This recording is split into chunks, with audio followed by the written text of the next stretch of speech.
Welcome to the 1930s, a decade of transformation and elegance. Amid the economic challenges of the Great Depression, fashion and beauty became an escape, a way for women to express themselves and maintain a sense of normalcy and glamour. In this video, we're going to take a deep dive into the world of 1930s beauty shopping, from the charming department stores to the innovative beauty products of the era. Let's explore how women of the time kept up with the latest trends and maintained their allure.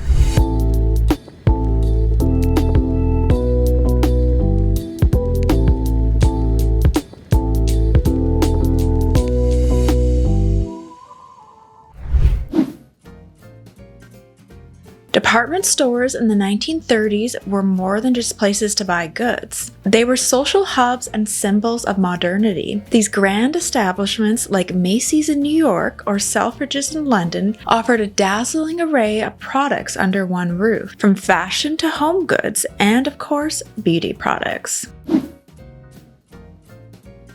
So the first store we're going to be talking about is Sears, founded in 1892 by Richard Warren Sears. Initially a mail-order catalog company, Sears offered a wide range of products to customers across the United States. The first physical store opened in Chicago in 1925, marking the beginning of its expansion into retail locations. In the 1930s, despite the Great Depression, Sears thrived due to its extensive product range, competitive pricing, and a successful catalog business. And I remember even in the 90s ordering from Sears. I used to love getting the wish book in the mail. I kind of miss those times. The company introduced credit purchasing options, making it easier for customers to buy goods through tough economic times. And next we have Macy's. And Macy's was founded in 1858 by Roland Hussey Macy. Macy's began as a small dry goods store and grew into a major department store known for its innovative marketing and customer service. The flagship store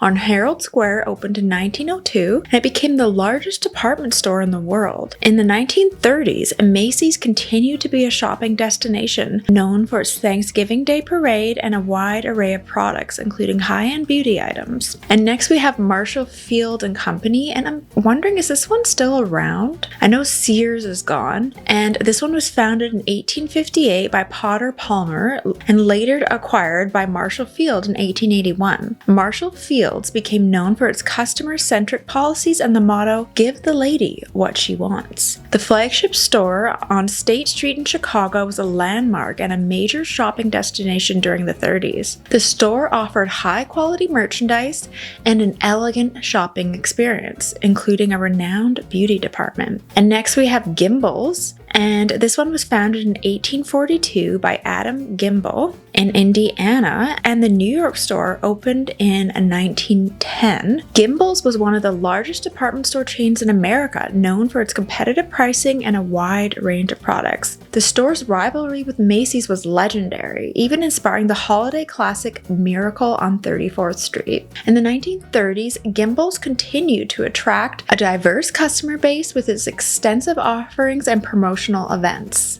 And then there's JCPenney, which was founded in 1902 by James Cash Penney. Originally named the Golden Rule, the store focused on offering goods at fair prices with excellent customer service. By the 1930s, JCPenney had expanded significantly with hundreds of stores across the United States. The company's emphasis on value and customer satisfaction helped it weather the economic challenges of the Great Depression, maintaining its popularity among young American shoppers. And the beauty counters were a highlight in these stores, adorned with glamorous displays of the latest cosmetics. Women could receive personalized advice from beauty advisors, sample products, and even enjoy makeovers. It was an immersive experience that made shopping for beauty products both exciting and luxurious.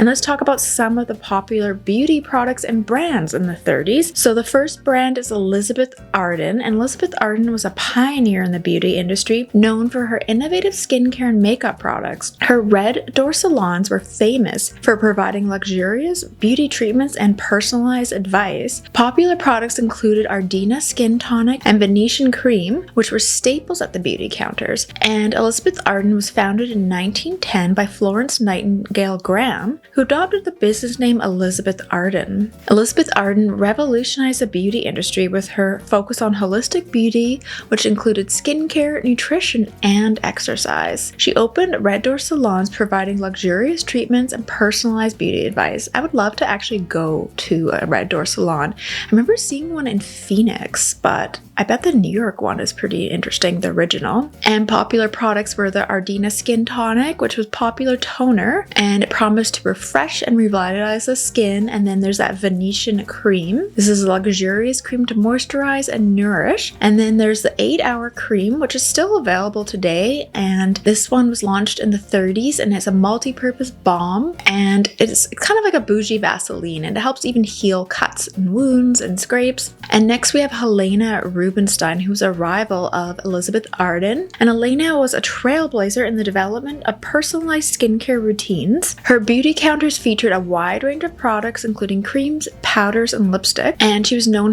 for her Valais face cream and her waterproof mascara. And this one was founded in the early 1900s, and she was a pioneer when it came to personalized skincare. And she introduced the concept of classifying skin types and creating products tailored to individual needs. And she expanded her brand globally, opening salons and beauty institutes. And her face cream was earliest and most famous products, and it was known as the Miracle Cream. And then she had the first automatic mascara, making it easier to apply. She also had pasteurized face creams, and these were a line of pasteurized creams to ensure purity and effectiveness. And now let's talk about Max Factor. And Max Factor is often associated with Hollywood glamour. And Max Factor introduced many innovative products. And his beauty counters featured products originally developed for film stars, like the pancake makeup, which became a favorite among many everyday women. Other popular items included lipstick, blushes, and the lip pomade. Today is known as lip gloss. This one was founded in 1909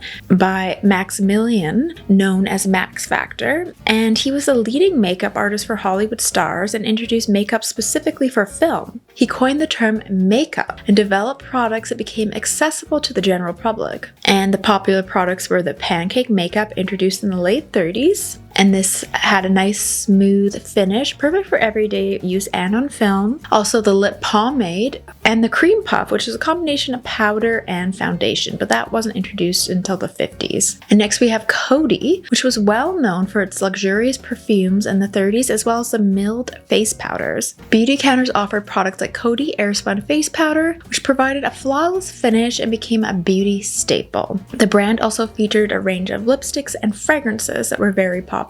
And founded in 1904 by Francis Coty in Paris, later expanding to the United States, Coty was known for its perfumes and cosmetics, and it became a household name. And you can still get the Coty Airspun Face Powder today. I'm actually wearing it today. It's just a classic, and it's a really good, affordable face powder. I feel like it lasts really long, and it gives you that really nice, soft, smooth finish. And the face powder was launched in 1935, and it has finely milled powder. And again, it provided that flawless finish because it was so finely milled. And then the Emerald perfume, one of Coty's signature scents, known for its rich and luxurious aroma, launched in 1921. And then there's the fragrance La Amante, a fragrance launched in 1927, which remained popular throughout the 30s, and it had floral and powdery notes. And next we have Pond's, which again I featured in a lot of my videos, but it was so popular in the 20th century, and it was known for its cold cream, which was used for cleansing and moisturizing. They also had vanishing cream, and this is perfect for people wanting effective skincare solutions. And the Pond's was affordable and it was essential in a lot of people's daily skincare routines. Founded in 1846 by Theron T. Pond, and it was originally a pharmaceutical company, and then they shifted their focus to skincare in the late 19th century, and it became famous for its cold cream and later the vanishing cream. These were essentially staples, and you can usually buy the kit together. And it had witch hazel extract in it, which was known for its soothing and toning properties. I'm kind of curious if the newer formulas have witch hazel in it. I'm leaning towards no. Next we have Dorothy Gray. Dorothy Gray was a prominent name in the beauty industry, particularly known for her skincare products. Her beauty counters offered a range of creams, lotions, and makeup items designed to enhance natural beauty. Popular products included Dorothy Gray cleansing cream and lipstick, which were highly sought after. And this was founded in the early 20th century. And Dorothy Gray was really popular in beauty salons, and she really focused on high-end quality ingredients. She also had a cleansing cream, which was used to remove makeup. She had a smooth skin cream designed to hydrate and soften the skin. And she had a variety of lipstick shades and really rich colors that had a smooth application. And the Dewberry brand, developed by Richard Hudnut, focused on providing high-quality beauty products. Their counters featured a variety of skincare and makeup products, including the famous Dewberry Success Cream. And I have a vintage collection of Dewberry from the 30s, and it's so interesting to look at the old packaging, and some of the little containers still have the product in them. And the brand's beauty routine kits were particularly popular, offering a comprehensive approach to skincare, and those are the little kits that I have, the little mini containers from the 30s. Founded in 1903, and again, Dewberry was founded in 1903, and the brand was named after Madame Dewberry, a famous French courtesan known for her beauty, and that's why the packaging kind of has the Marie Antoinette hairstyle on it, which I kind of love. And the Dewberry products emphasize elegance and luxury, catering to a sophisticated woman. And the Dewberry Success Cream was a nourishing cream that improved the skin texture, and Dewberry also had a wide range of perfumes, and these were well regarded for the quality and allure. And again, there was the makeup kits that included a variety of products to complete a beauty routine. Then we have Armand, and Armand was known for their deluxe face powder, which was marketed as providing a perfect complexion. The beauty counters featured a range of powders, rouges, and lipsticks, and appealed to many women in the 30s. And Armand products were often praised for the quality and affordability. Founded in the early 20th century, and popular products were the deluxe face powder, and this would smooth texture, have excellent coverage. Again, they had rouges and lipsticks, all in a wide range of vibrant colors. And they had compact cases, which were stylish and practical, perfect accessory. And beauty products in the 1930s were a mix of innovation and tradition. And compact powders were essential for every woman in the 30s. Brands like Coty and Max Factor offer finely milled powders. And lipsticks were a must-have in the 30s. I feel like the 30s is when makeup really started to break through. And the 30s saw the rise of the classic red lip, a symbol of glamour and sophistication. And I feel like in the 30s, during the Great Depression, I think a lot of people wore lipstick to keep morale up. It was small, more affordable, and if you were gonna splurge on something to kind of cheer you up, a lipstick would always do that. And Elizabeth Arden and Helena Rubinstein were kind of the trailblazers when it came to lipstick. And perfumes also played a crucial role in a woman's beauty routine. Scents like Chanel and Guerlain were popular. Chanel No. 5, obviously popular in the 20s, still was popular in the 30s. And then Guerlain Shalimar, launched in 1925, again was a very popular perfume in the 20s and still popular in the 30s. And it was one of the best-selling perfumes. It kind of has a dark, mysterious fragrance. I really like it. I feel like it could be unisex. It kind of has vanilla undertones. It really takes you back in time. Like if you let it sit and then smell it, it almost feels like you're traveling back to like a speakeasy or like a dark bar in the 1930s, late 20s. There's bergamot, jasmine, vanilla, tonka bean. I quite like it. And then there's Joy by Jean Patou, and this one was launched in the 30s, and this was marked as the most expensive perfume in the world during the Great Depression. So it wasn't for the everyday person. It's very luxurious with Bulgarian rose, jasmine. I'm sure the 30s one has ylang ylang, rose, jasmine. And then there's Tabu by Dana. This one was launched in 1932 by the House of Dana, and it's very sultry, and it had that forbidden, it kind of reminds me of another version of Shalimar. It's kind of dark, mysterious, sultry. I'm sure the original smelled a lot different than the new one. It has an oriental undertone to it, bergamot, spices, jasmine, rose. And then there's Evening in Paris by Bourjois. This one was launched in 1928 by Ernest Bew for Bourjois. It was created to capture the romantic allure of Parisian nights, and I actually found a vintage set. I have 2 of them. You can get the newer version at the Vermont Country Store. It's not that good. I feel like obviously the original is a lot different with a lot of vintage perfumes. There's bergamot, violet, apricot, rose, jasmine. And the influence of Hollywood was huge in the 30s. And this was a golden era for Hollywood. And it's kind of when the influence of Hollywood really started to kick in. Because I think people were so poor in the 30s, they were looking at movies and the famous Hollywood actresses just to escape. And the lure of the cinema combined with the growing celebrity culture had a profound impact on how women perceived beauty and sought to emulate their favorite stars. And Hollywood leading ladies such as Jean Harlow, Greta Garbo, and Marlene Dietrich set the bar for beauty in the 30s. Their flawless complexions, perfectly coiffed hair, and impeccable makeup became an epitome of glamour. And women across America and around the world looked to these stars for inspiration, striving to replicate their sophisticated look. And hairstyles were a significant aspect of Hollywood's beauty influence. The iconic platinum blonde of Jean Harlow, the sleek bob hair of Louise Brooks, and the dramatic waves Rita Hayworth became immensely popular. Rita was more in the 40s, but women would visit salons to try to achieve these looks or at home, and they would make finger waves with innovative products. And I have this vintage 1930s shampoo, which is very interesting. And makeup trends again were inspired by old Hollywood and film stars. Actresses with the flawless skin, bold lips, and defined eyes were achieved with the use of innovative products developed by makeup artists like Max Factor. The stars would wear foundation, lipstick, and mascara, which were essential items. And again, Max Factor was kind of the pioneer in this field, especially when it came to Hollywood makeup. And women flocked to buy these products, hoping to capture a bit of Hollywood and magic for themselves. And beauty parlors and salons became essential destinations for women, aspiring to achieve that Hollywood glamour. And these establishments offered a range of services from hairstyling and coloring to facial and manicures. Salons often used and sold products endorsed by film stars, further cementing the link between Hollywood and everyday beauty routines. And the influence of fashion and beauty on film, fashion also played a crucial role in shaping beauty standards with the elegant, sleek 1930s gowns. Costume designers like Edith Head created looks that were both aspirational and attainable. And the 1930s saw the rise of beauty tutorials and guides, often featuring Hollywood stars in magazines such as Vogue and Harper's Bazaar. And these were published with instructions on how to achieve these latest looks inspired by old Hollywood, with step-to-step guides on how to create the glamorous looks, with tips from applying makeup to styling hair. And when the color film got invented in the 1930s, it really changed beauty trends and brought new dimensions, because people could see the colored lipstick and the makeup and the colored fashion on screen. It's like when you watch The Wizard of Oz and it's black and white and suddenly it turns to Technicolor. It really changed things.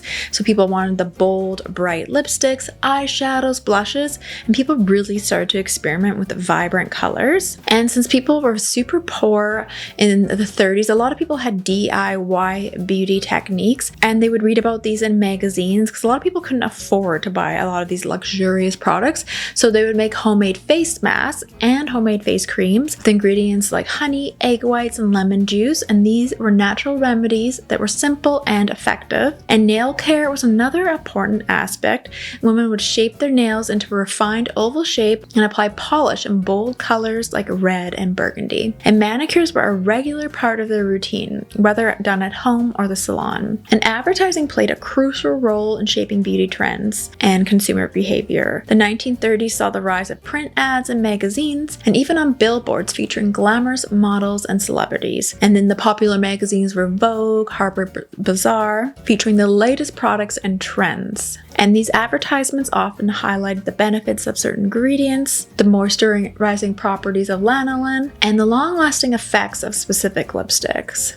And the Great Depression had a profound impact on every aspect of life, including the beauty industry. Despite economic hardships, the desire for beauty and self-care remained strong. It's almost as if makeup is essentially recession-proof. For many women, maintaining their beauty appearance was a way to boost morale and confidence. during hard times. Affordable beauty products became more popular, and many brands introduced budget-friendly lines to cater to the needs of the average consumer. Several beauty brands left a lasting legacy in the 30s and continue to influence the industry today, and Max Factor, often credited with creating the term makeup, was the pioneer, developing products for the stars, and was really one of the biggest brands of the 30s. I mean, you can't get it anymore in the United States. I think it's more European because it's owned by CoverGirl, so essentially CoverGirl is Max Factor now. Obviously, Helena Rubinstein was really influential. I don't even know where you can get Helena Rubinstein anymore. I think online, maybe some high-end department stores. And beauty standards of the 30s were diverse, reflecting a blend of modernity and tradition. It was definitely an interesting look. People had those thin eyebrows. And skincare was definitely a priority too. People really wanted a healthy complexion with light foundations and powders. It was definitely different than the 20s, the look, with the thin arched eyebrows. And shopping for beauty products in the 30s was a blend of sophistication, innovation, and accessibility. Despite the economic challenges of the time, women found ways to maintain their beauty and confidence. As much as I'd say I'd like to go back in time to the 1930s, it really depends on, I think, your financial situation. I think it was probably a really hard time to be alive, different than today. I think a lot of people struggled in the 30s, and whether or not I would want to go back, I don't know. Maybe for a day just to peek around a little, but definitely when I think about it, it's not necessarily one of my favorite decades of something where I can imagine going back to, but it's definitely interesting to see the old packaging, the really vintage Art Deco look of everything. It looked quite glamorous. The old Hollywood stars were glamorous. Let me know in the comments below. Do you want me to feature any other decades? What are your thoughts on the 1930s? Is that a decade you'd like to look around for a bit? I think it would be very interesting walking into one of those glamorous department stores back in the day. All right, don't forget to check out some of my other vintage beauty videos.